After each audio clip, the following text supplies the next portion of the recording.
Let me talk with Eli Yokley this afternoon, who covers Missouri politics for PoliticMo. And it's been a crazy day, hasn't it, Eli?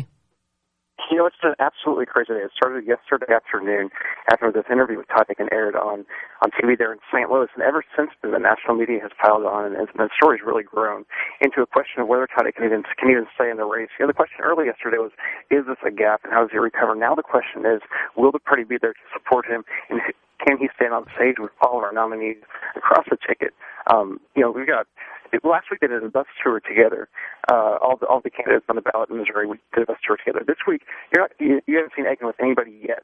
You know, Paul Ryan's coming into Springfield this week. It'll be an interesting question about where this race is going if Todd Akin appears. Well, that's the tough spot for Congressman Akin. Now, he says he's staying in.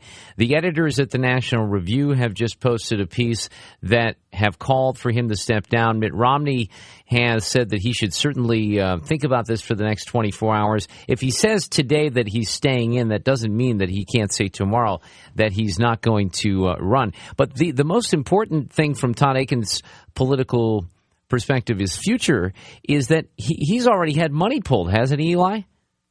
It's Crossroads, American Crossroads, one of the biggest spending groups in the state. They've been ready to just knock out Claire McCaskill. They pulled their ads right now, not spending any more money in Missouri until the state party figures out what they're going to do with Todd Akin.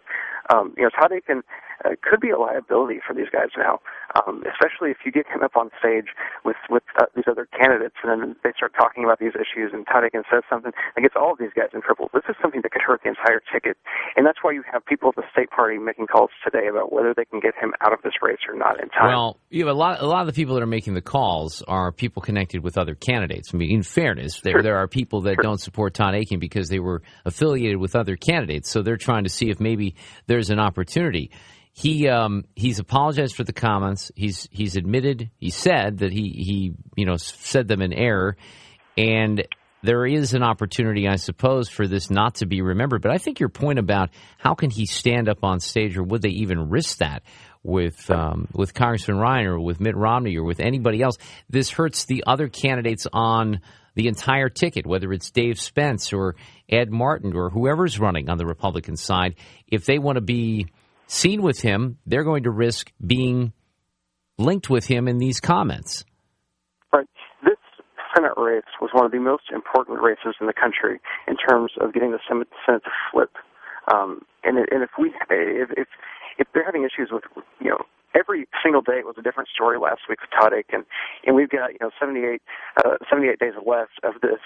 That's going to be hard for this party to coalesce behind him and to push against Claire McCaskill. Claire McCaskill she's good at politics, right?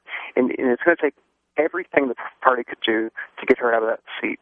As unpopular as she might be, whenever they have a candidate making gaffes like this every single day for the last week, that's a problem for them, and they can't get their other candidates on stage with this guy and expect him to not do the same thing. You're right. He comes on the heels of these other comments he made about school lunch programs and other things last week. Eli, I got to let you go because we got a flurry of people that we got to squeeze in this afternoon, but I appreciate it. Let me know what else you find out. Yeah, great to be here.